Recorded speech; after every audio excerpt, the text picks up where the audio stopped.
Salut, moi c'est Jean-Pierre. Et moi c'est Jean-Paul. Et on se retrouve pour un JTDJP numéro 2.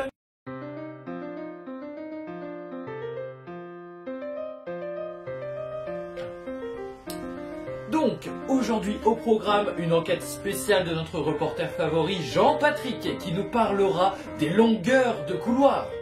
Mais aussi des fragments d'étoiles à neutrons mystérieux qui tombent dans le désert ouzinois. Ensuite, un reportage spécial où nous vous parlerons des accidents causés par les bananes sur le trottoir de nos villes.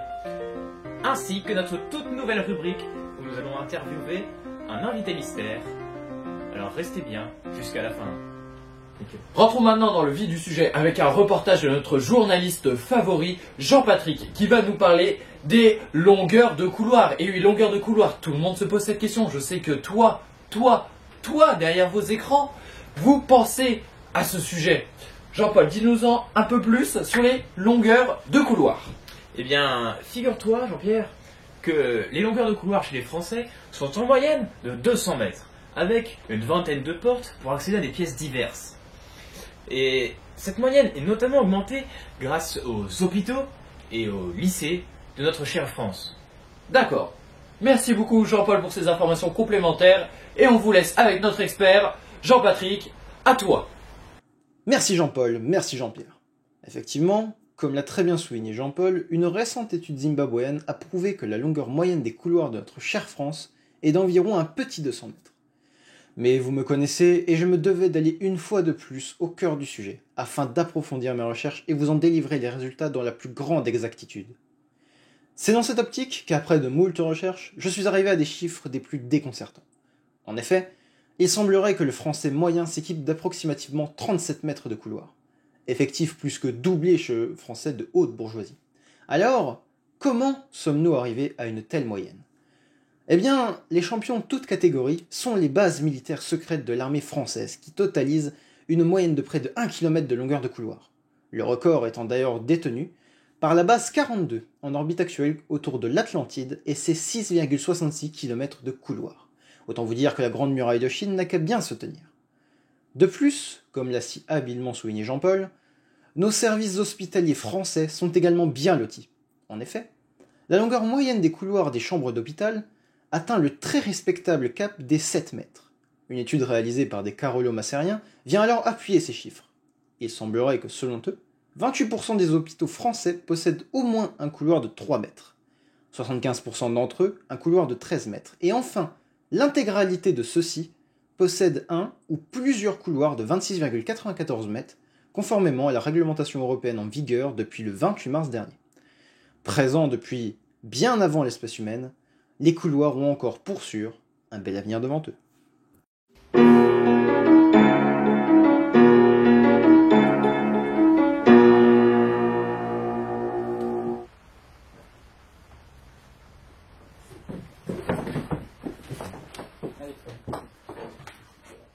Merci beaucoup mademoiselle, merci beaucoup Jean-Patrick.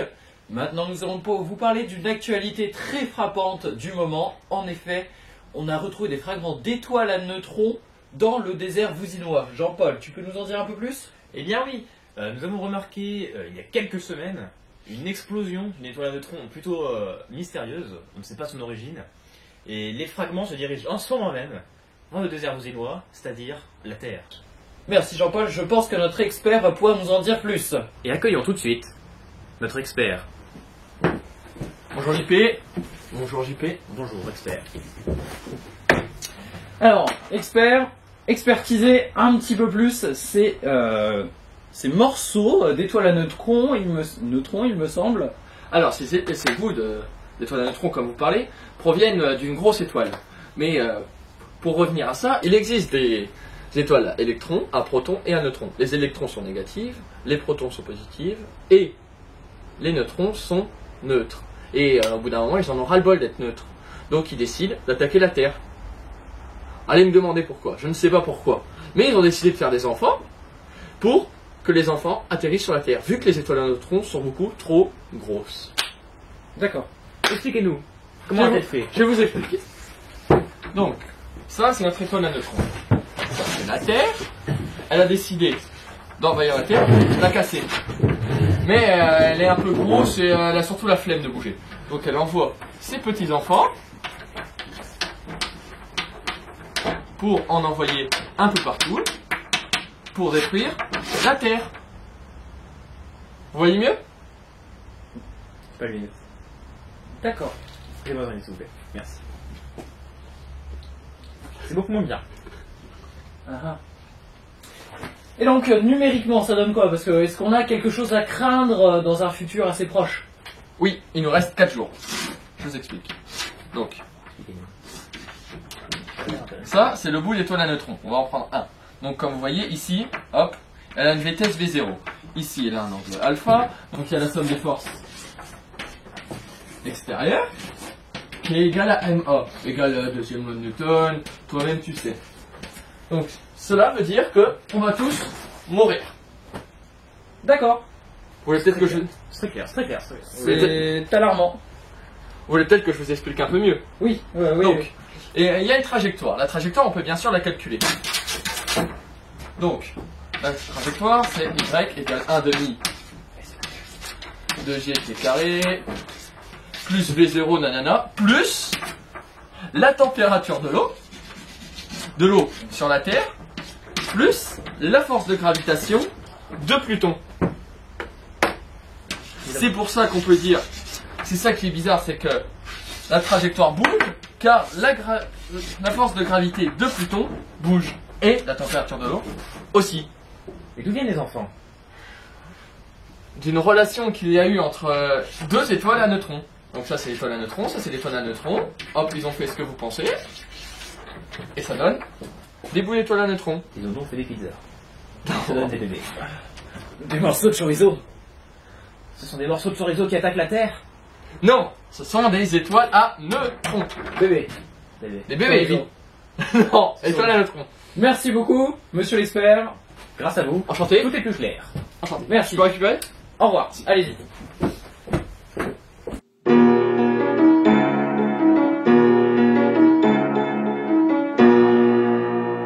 Faut parler des accidents causés par les bananes sur les trottoirs. C'est un peu un sujet de merde en vrai. Mais bon, on est payé pour ça, Jean-Paul, alors au bout d'un moment, voilà. On traite tous les sujets, quoi. Mais Sur la la rédaction, rédaction, nos 10 000 euros avec la YouTube Money, faut les avoir quoi. On pourrait avoir un des meilleurs sujets quand même, la rédaction. Quoi. Ah, mais ils sont un peu cons, c'est tout. Faire des efforts. Quoi. Mais non, les bananes, glissement sur les trottoirs, bon, mais même des graphiques, tu vois. Il n'y a que ça à faire, quoi. À un moment donné, quoi. Faut être sérieux. L'avantage c'est qu'on a un super plateau quoi. Mais au moins, on a un super plateau, le décor. Un super fond quoi. Il est pas mal quand même. C'est mieux que cette ville à moitié pixelisée. Ouais, c'est vrai. Et puis la dernière fois, on a été un peu. On a augmenté en level, quoi. Ouais, on augmentera encore plus. On augmentera peut-être un jour, je sais pas. Maintenant, nous allons aborder un sujet qui est important et qui nous tient vraiment à cœur. En effet, qui n'a pas entendu parler des accidents causés par les pots de banane sur les trottoirs de nos villes? Jean-Paul, en as-tu entendu parler? Eh bien, oui, pas plus tard qu'hier, mon voisin et ma voisine sont tombés ensemble sur la même peau de banane. Vous Ah ouais? imaginez? Ah, c'est vraiment dangereux. Présente-nous ce qu'est qu'une banane, Jean-Paul, pour commencer. Alors, une banane, c'est un fruit qui vient d'Asie centrale. Ça pousse souvent sur l'Everest, grâce aux cocotiers. Et ces bananes, c'est des longs fruits, plutôt jaunes, qu'on retrouve notamment dans les lapins crétins. Et dans Mario Kart. Et dans Mario Kart. Ce sont deux obstacles très importants de ces différents jeux. En effet. Merci Jean-Paul pour ces informations complémentaires. Et donc, en effet, qui n'a pas remarqué ce fléau? Donc, on vous présente maintenant ce graphique qui en atteste. Ce graphique est publié par URSA, vous pouvez retrouver ça sur son site internet. Et donc, on peut voir ici le nombre d'accidents par rapport au nombre de trottoirs. Et comme celui-ci ne fait qu'augmenter, c'est vraiment désastreux, chers amis. Nos concitoyens se retrouvent bloqués dans des hôpitaux, les deux jambes cassées, ainsi que le petit doigt rentré dans le nez. Et tout cela à cause de bananes. Non mais franchement, Mario Kart, arrêtez la vente de jeux. C'est vraiment très dangereux. Maintenant, passons à un sujet un peu moins dangereux. Nous allons vous présenter notre nouvelle rubrique, la JP Mobile.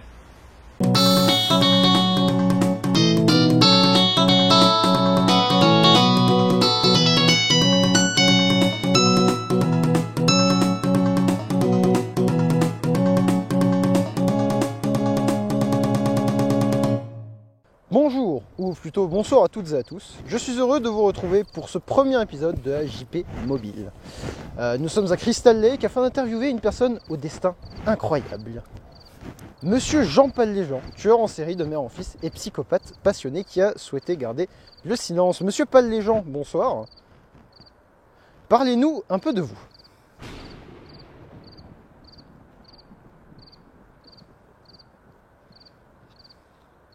Et les affaires vont bien?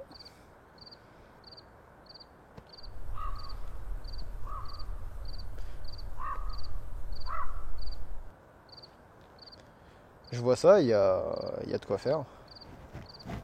Oui, pardon. Mais dites-moi, vous n'êtes pas un peu jeune pour ce genre de...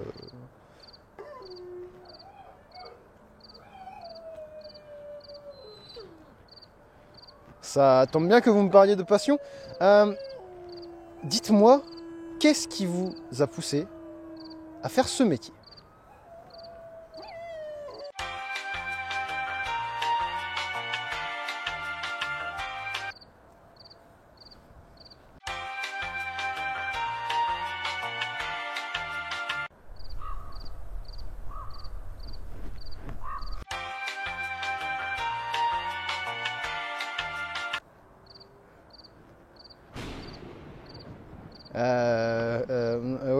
Oui, quand même. Hein,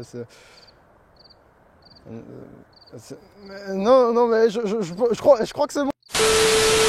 Eh bien, monsieur Paul Léjean, merci de nous avoir accordé cette interview. Jean-Paul, Jean-Pierre, je vous rends l'antenne. Ah.